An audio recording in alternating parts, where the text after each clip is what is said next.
ಈಗ ಇದಕ್ಕೆ ಮುಂದುವರಿದ ಭಾಗವಾಗಿ ಕಳೆದ ಸರಿ ನಾನು ಒಬ್ಬ ಅಡ್ವೊಕೇಟ್ ಈ ಥರ ಎಲ್ಲ ಮಾಡ್ತಾವ್ರೆ ಅಂತೇಳಿ ನಾನು ಅಸೆಂಬ್ಲಿಯಲ್ಲಿ ಮಾತಾಡಿದೆ ಅಧ್ಯಕ್ಷರೇ, ಜಗದೀಶ್ ಅಂತೇಳಿ.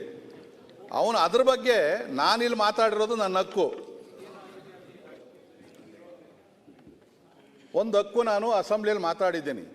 ಅದಾದಮೇಲೆ ನೆಕ್ಸ್ಟ್ ಹೇಳ್ತಾನೆ, ಅಸೆಂಬ್ಲಿಯಲ್ಲಿ ಒಬ್ಬ ಅಯೋಗ್ಯ ಮಾತಾಡೋನೆ, ನಾನು ಮುಖ್ಯಮಂತ್ರಿ ಆಗೋದಕ್ಕೆ ಏನೇನು ಬೇಕೋ ಅಲ್ಲೆಲ್ಲ ಮಾಡಿ ನನ್ನ ಹೆಸರು ಅಲ್ಲೆಲ್ಲ ಓಡ್ತು, ಮುಂದೆ ಮುಖ್ಯಮಂತ್ರಿ ಆಗಿ ಬರೋದಕ್ಕೆ ಅವ್ನು ಮಾತಾಡೋನೆ ಅಂತೇಳಿ ಒಂದು ಮಾತಾಡೋನೆ.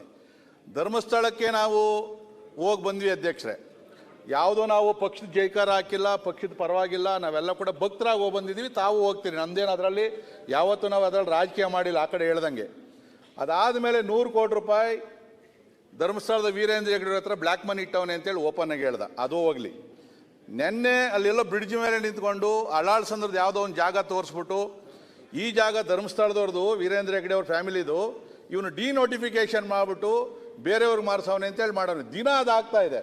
ನನ್ನ ಹಕ್ಕುಗಳಿಗೆ ಚ್ಯುತಿ ತರ್ತಾವನೆ. ನಾನು ಅಸೆಂಬ್ಲಿಯಲ್ಲಿ ಮಾತಾಡಿರೋ ಅಂಥ ವಿಚಾರಗಳು ಕೂಡ ಮಾತಾಡಿದ್ರೆ ನಾನು ಇನ್ನೆಲ್ಲಿ ಮಾತಾಡಬೇಕು? ಅದಕ್ಕೆ ನಾನು ಹಕ್ಕುಚ್ಯುತಿದು ರೆಕಾರ್ಡ್ ಸಮೇತ ತಮ್ಮ ಕೊಡ್ತಾ ಇದ್ದೀನಿ. ದಯವಿಟ್ಟು ತಾವಿಲ್ಲಿ ಹಕ್ಕುಚ್ಯುತಿಗೆ ಆ ಲಾಯರ್ ಜಗದೀಶ್ ಅವ್ರದ್ದು ಏನಿದೆಯೋ ಅದೇ ರೀತಿಯಲ್ಲಿ ಆ ತಿಮ್ರೋಡಿದು ಏನು ಹೇಳಿದ್ರು ದಯವಿಟ್ಟು ಮಂಡಿಸ್ಬೇಕು ಅಂತಕ್ಕಂಥದ್ದು ಈ ರೆಕಾರ್ಡ್ಸ್ ಕೊಡ್ತಾ ಇದ್ದೀನಿ. ಈಗ ಅನೌನ್ಸ್ ಮಾಡಬೇಕು.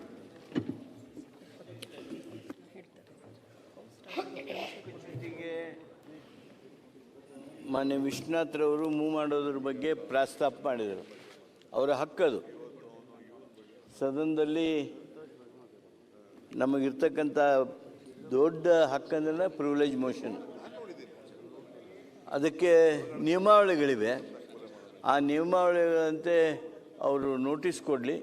ಅದನ್ನು ಸದನ ಇಂಥ ಪ್ರಕರಣಗಳನ್ನಂತೂ ನೀವು ಅದೇನೋ ಹೇಳಿದ್ರಲ್ಲ, ಅದು ಯಾರೋ ಒಬ್ಬರು ಇಂಥವನು ಮಾತನಾಡಿದ್ದಾನೆ, ಸದನಕ್ಕೆ ಆಗಿರ್ತಕ್ಕಂಥ ಗೌರವ ಹೌದದು. ಆದ್ದರಿಂದ ಅದನ್ನು ನೀವು ನೋಟಿಸ್ ಕೊಡಿ, ನಿಯಮನ ಪ್ರಕಾರ ಅದಕ್ಕೆ ಸೂಕ್ತವಾಗಿರ್ತಕ್ಕಂಥ ಸ್ಪಂದನೆಯನ್ನು ಸರ್ಕಾರನೂ ಮಾಡುತ್ತೆ. ಮಾನ್ಯ ಸಭಾಧ್ಯಕ್ಷರು ಅಂಥ ನೋಟಿಸ್ಗಳನ್ನು ಒಪ್ಪಬೇಕು ಅಂತೇಳಿ ನಾನು ನಿಮ್ಮಲ್ಲಿ ಕೋರ್ತೇನೆ.